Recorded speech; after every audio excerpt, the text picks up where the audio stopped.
So, hello everyone, this is Deepak Joshi, and today we are going to solve a question of lead code POTD, that is time needed to inform all employees. Okay.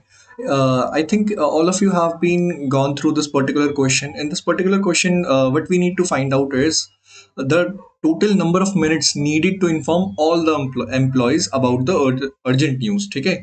कहानी क्या है इस question की, मैं आपको सारांश समझा देता हूँ कि हमें एक कंपनी दी है जिसमें n एम्प्लॉयज़ हैं, सबकी employ ID from 0 to n-1 है और यूनिक आईडीज़ हैं।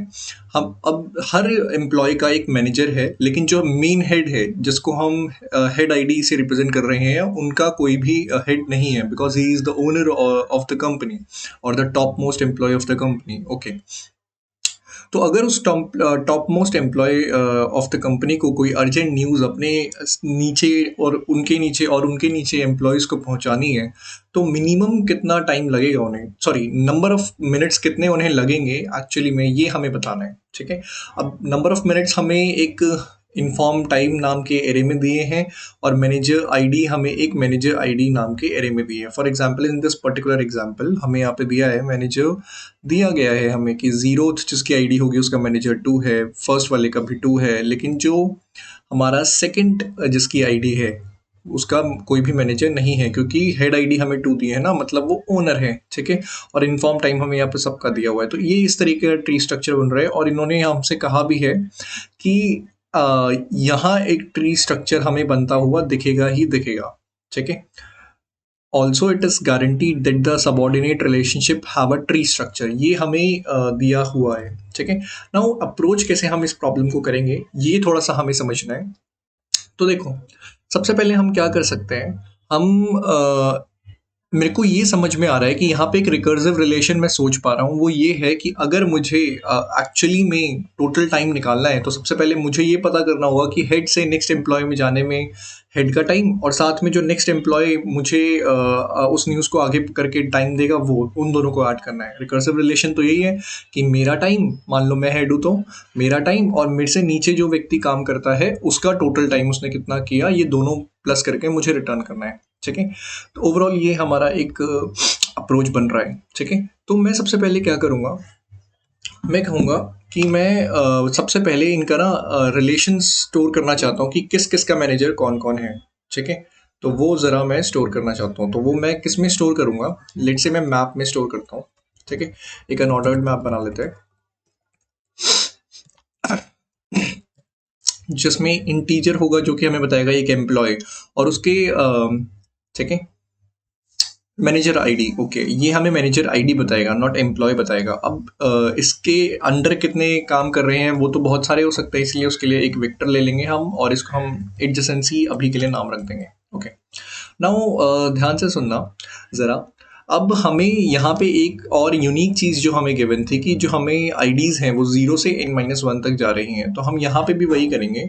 हम कहेंगे सिंपली हम for int i equals to 0 and i is less than n, i plus plus तक हम जा रहे होंगे और सिंपली हम यहाँ पे क्या चेक करेंगे कि हमारा जो एडजेसेंसी ऑफ आई है, ठीक है, क्योंकि वो हमारा क्या होगा, मैनेजर बेसिकली। ठीक है। तो हम यहाँ पे सिंपली मैं समझाता हूँ मैं क्या बात कर रहा हूँ। देखो, सबसे पहली बात तो मुझे अपने उस वाली आईडी को नहीं लेना है जिसकी मैनेजर आईडी -1 है। क्यों? क्योंकि उसका कोई भी हेड नहीं है। तो आप यहाँ पे हम चेक कर लेंगे, अगर हमें मैनेजर आईडी के लिए ये वाला एरे दिया है, बिल्कुल सही। ठीक है।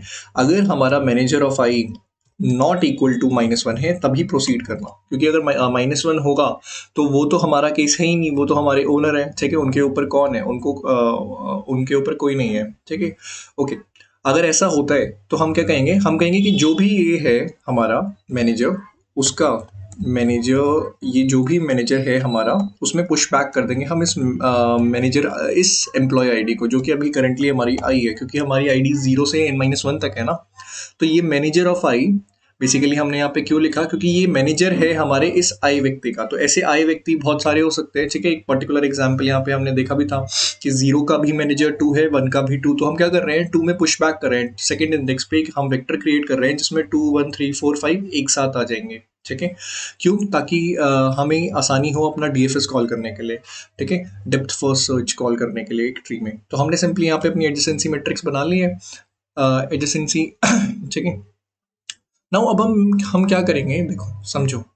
अब मैं चाहता हूँ डीएफएस ही कॉल क्यों किया, क्योंकि मेरे को ये समझ में आ रहा है कि एक रिकर्सिव रिलेशन बन रहा है, तो उस रिकर्सिव रिलेशन को हम डीएफएस के थ्रू भी कर सकते हैं। तो मैं यहाँ पे इसे एक प्राइवेट फंक्शन बनाता हूँ और मैं कहूँगा इंट डीएफएस, ठीक है। तो ये हमारा सबसे पहले कुछ इंपॉर्टेंट बातें जो हमें यहाँ पे नोट करनी है कि हमें ये डीएफएस में क्या क्या मिल रहा होगा। देखो सबसे इंपॉर्टेंट चीज़, एक तो हमें हेड आईडी मिलेगी, ठीक है, एंड साथ में हमें ये हमारा इन्फॉर्म टाइम वेक्टर मिलेगा, क्योंकि हमें पता है कि इसके बिना हमारा काम नहीं होगा। हमें एक्चुअली पता होना चाहिए कि टोटल कितना टाइम लग रहा है उस पर्टिकुलर इंसान को, इस हेड आईडी वाले और इसके नीचे जितने एम्प्लॉयज़ हैं उनको और एम्प्लॉयज़ को बताने में, ठीक है। और हमें साथ में हमारी एडजेसेंसी लिस्ट भी चाहिए, ठीक है।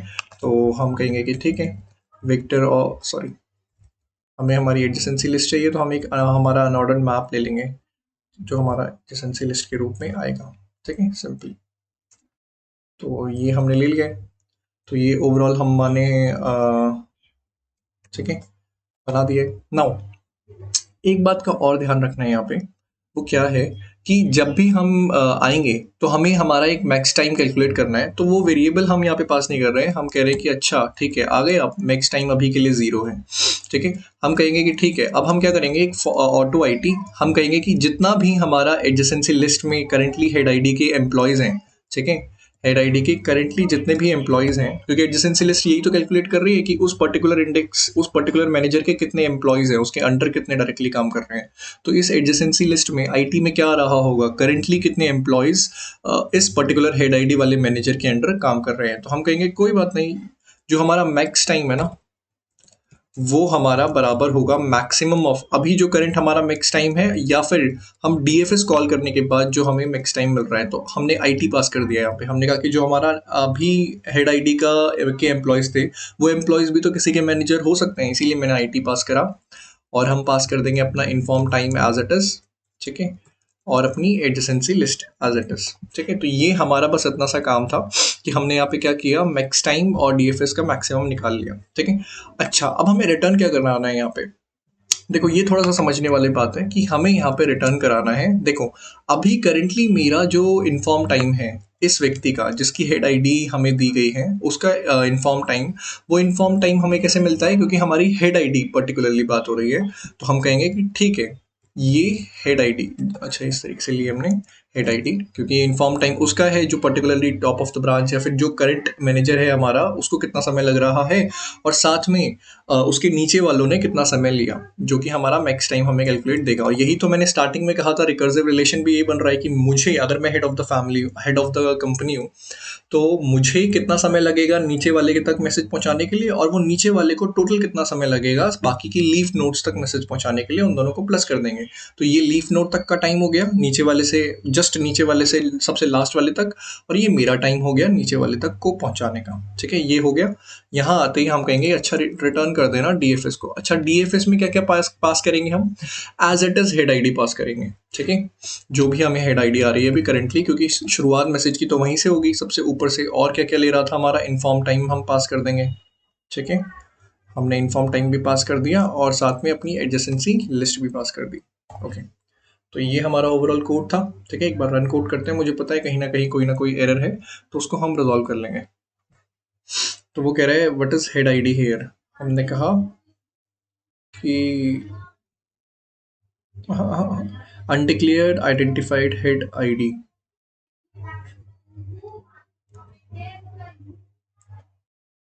उसमें क्या इशू था, अच्छा वो कैपिटल नहीं था, ओके। तो ये हमारा हेड आईडी है। तो ये हमारा एक्स रन हो गया, देखते हैं एक्सेप्ट होता है या नहीं, ठीक है। तो ये एक्सेप्ट भी हो गया, ठीक है। तो ओवरऑल हमारा ये क्वेश्चन था, एक अच्छा सवाल, ठीक है, प्रैक्टिकल सवाल है। आजकल मुझे नज़र आ रहा है कि लीड कोड पे काफ़ी ज़्यादा प्रैक्टिकल सवाल आ रहे हैं जो कि मुझे काफ़ी पसंद भी आ रहे हैं, ठीक है, एज़ कम्पेयर टू जीएफजी के। जैसे आज का एक सवाल था जीएफजी का, find the maximum some of. हाँ, वो प्रैक्टिकल अकॉर्डिंग टू ऐसे नहीं लग रहा है, हो सकता है किसी सिनेरियो में काम आए, पर यहाँ पे मुझे ये रिलेटेबल ज़्यादा लग रहा है लीड कोड, कि एक कहानी दे दी जिसमें मुझे समझ में भी आ रहा है कि हाँ, ये प्रैक्टिकल हो सकता है और फिर मुझे उसको इम्प्लीमेंट करना है, तो उससे मेरा और इंटरेस्ट बना रहता है, ठीक है। ये एक अच्छी चीज़ है लीड कोड की, जो इसे अलग करती है जीएफजी से, गीक फॉर गीक से, अदर प्लेटफॉर्म से, ठीक है। तो ये था। फिर मिलेंगे किसी और क्वेश्चन में। Bye bye, take care.